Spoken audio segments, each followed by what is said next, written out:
Dobrý den, já vás zdravím u dalšího videa. Welcome to my new video. Today we are going to take a look at how to say that something feels or seems or looks a certain way. I'll show you how to use these three verbs in this specific context. Vypadat, zdát se, připadat.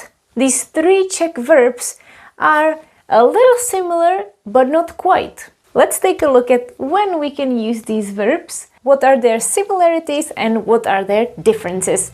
Jdeme na to! Ahoj, vítejte na mém kanále Czechbyzuzka, kde vám pomocí angličtiny vysvětluju českou gramatiku. We are going to start with the verb vypadat.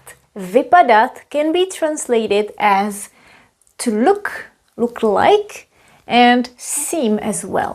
Mostly look. The verb vypadat is connected to appearance mostly. For example, jak to vypadá? How does it look? Or what does it look like? Jak to vypadá? You could be asking about a certain object. What does it look like? Describe it to me so I know how to recognize it or how to find it. Or you could ask about a situation. Tak, jak to vypadá? So how does it look? Or you could tell someone, vypadáš skvěle. Vypadáš skvěle. You look great. Vypadáš, you look skvěle, great. Vypadáš skvěle. You're talking about their appearance. You could also evaluate a situation by saying a phrase vypadá to, že. Vypadá to, že jdeme pozdě. It looks like or it seems that we're late. You could say this when you walk into a place and people are already leaving. It's too late. Vypadá to, že jdeme pozdě. Vypadá to, že jdeme pozdě. Or this is an example from an article about a cable car that is being built in the mountain of Ještěd near Liberec. The article said something like lanovka bude vypadat jako UFO. UFO. The cable car will look like a UFO, unidentified flying object. In Czech, this term has become popular, so we just say UFO, referring to the flying saucer. Lanovka bude vypadat jako UFO. Bude vypadat. The cable car will look like a UFO. By the way, if you have already purchased my new ebook, The 100 Most Frequent Czech Verbs, you can go ahead and look for this verb. It's verb number 27. Some examples are a little similar. Let's take a look at the verb and let me tell you a couple of notes. What is important about this verb? This verb, vypadat, is never reflexive. We can never say vypadat se. It's always just vypadat. When you take a look at this first sentence, we ask jak to vypadá? Jak? How? Jak is related to an adverb. So, if you say that something looks in a certain way, it has to be an adverb. Vypadáš skvěle, for example. Skvěle. Great, in a great way. You cannot say vypadáš skvělý or vypadá to dobrý. You always have to say dobře, skvěle. These are adverbs. But the verb vypadat is not limited to adverbs only. You could also say vypadá jako. You can say vypadat jako plus a noun phrase. In this case, the noun phrase is UFO, UFO. And in that case, you could have an adjective, but it would not be by itself. It would be part of that noun phrase. Something looks like a good idea, for example. Or you can also have a phrase vypadá to, že. So we have vypadá to, že, and a clause. Že jdeme pozdě. This is the clause. Jdeme pozdě. Notice that we have to say vypadá to. It looks like.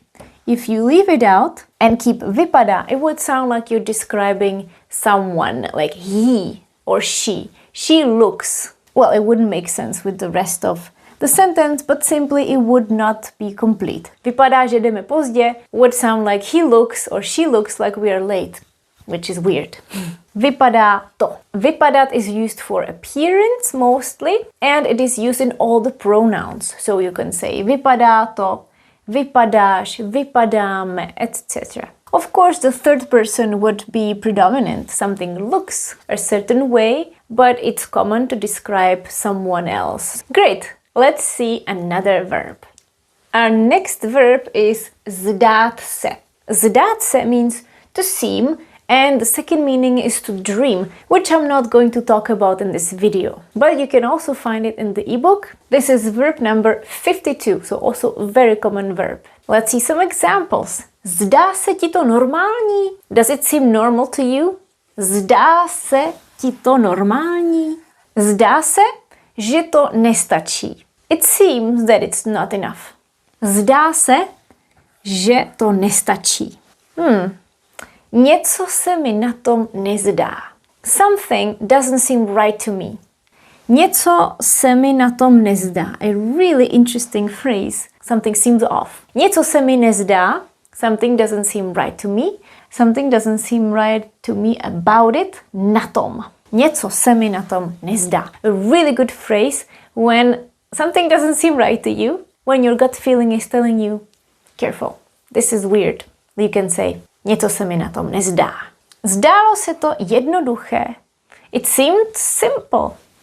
Zdálo se to jednoduché. Zdálo se to jednoduché. This is the past tense. It seemed simple. Let's take a look at these sentences once more and see how this verb works. What is important to know about this verb? The first thing you can notice is zdát se is reflexive. We have se. And what you need to know is zdát se is always reflexive. Is one of those verbs that wouldn't be complete if we don't put se. Zdát is not complete. It's always with se. As you can see from the first sentence, we have ti, which is the dative case. In fact, zdát se is commonly used with the dative case. Not always, but commonly. Zdá se ti to normální. What else can we see in this sentence? Zdá se ti to normální. Normální is an adjective. So, unlike vypadat. Vypadat was typical with an adverb. This one is with an adjective. Něco se nám zdá nějaké. Ne nějak. Nějak would be somehow.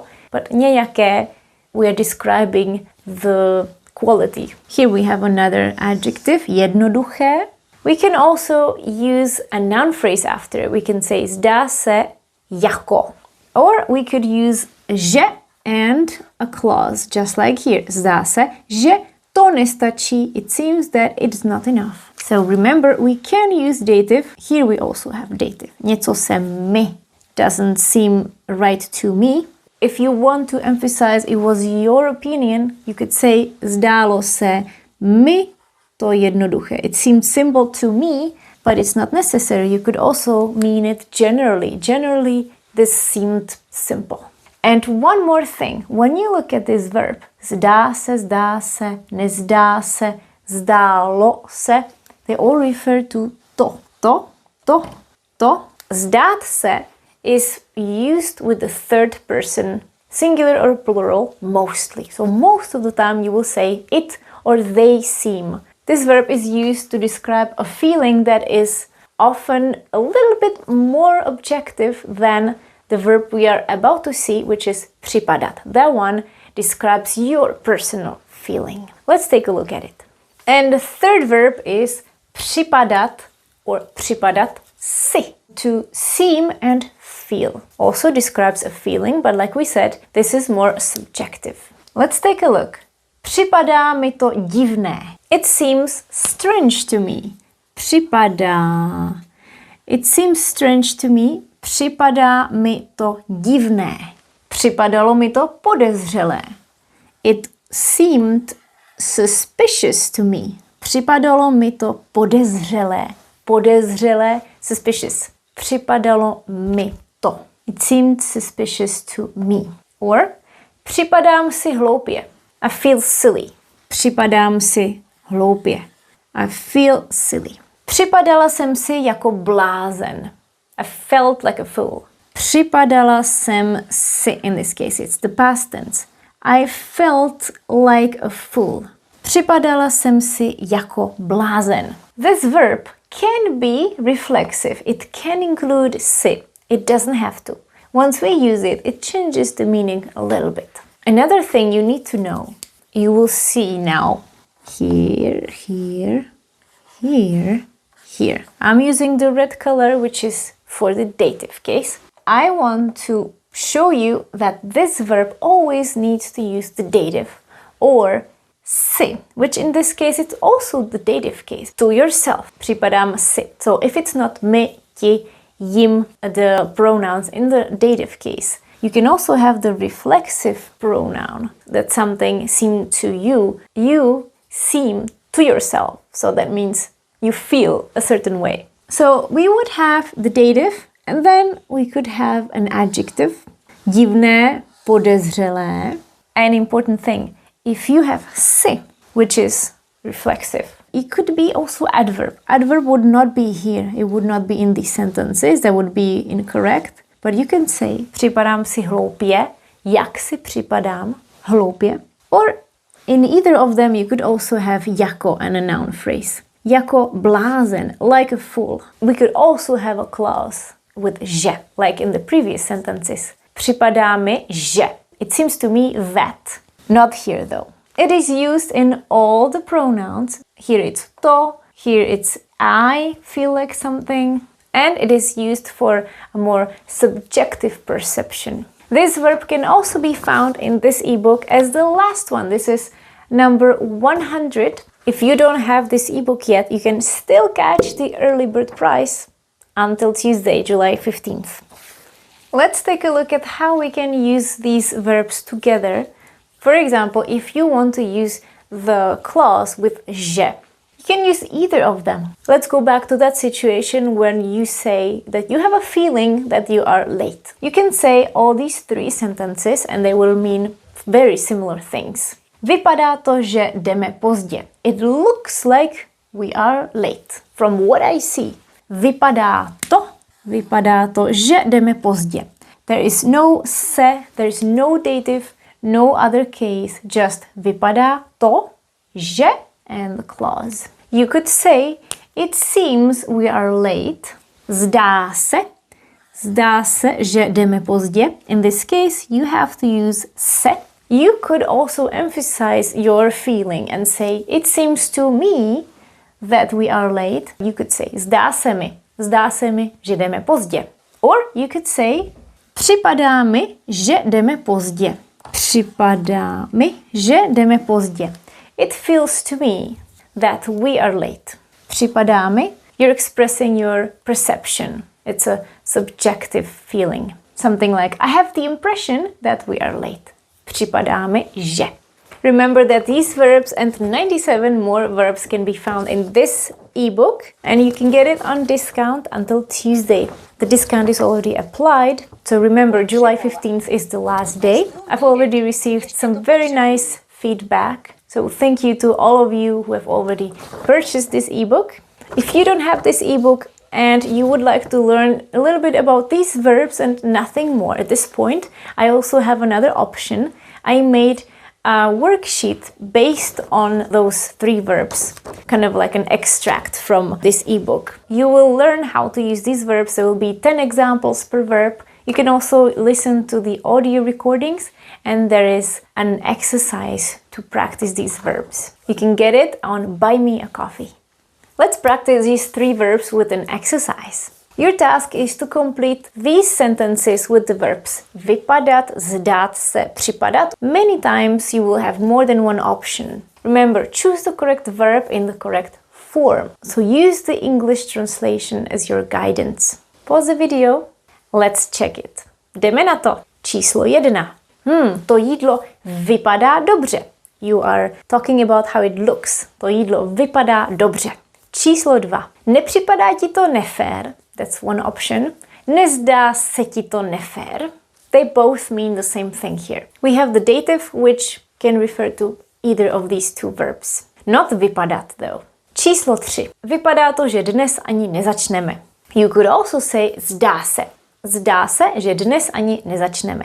Vypadá to is more like it looks. Zdá se, it seems. Číslo 4. Vypadala jako celebrita. Again, the only option. She looked like a celebrity. If we wanted to say she felt like a celebrity, she had that feeling, we could say připadala si jako celebrita.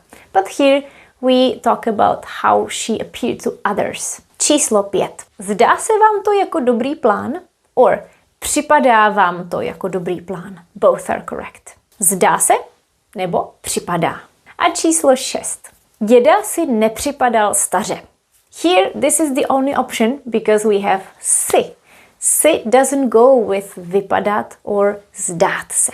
This is all from me. I hope you liked this exercise and you also learned some practical phrases that you can use in situations when you want to express your opinion or how something seems. Don't forget to check this ebook if you don't have it yet or take a look at the worksheet. Mějte se moc krásně, těším se na příští týden. Ahoj!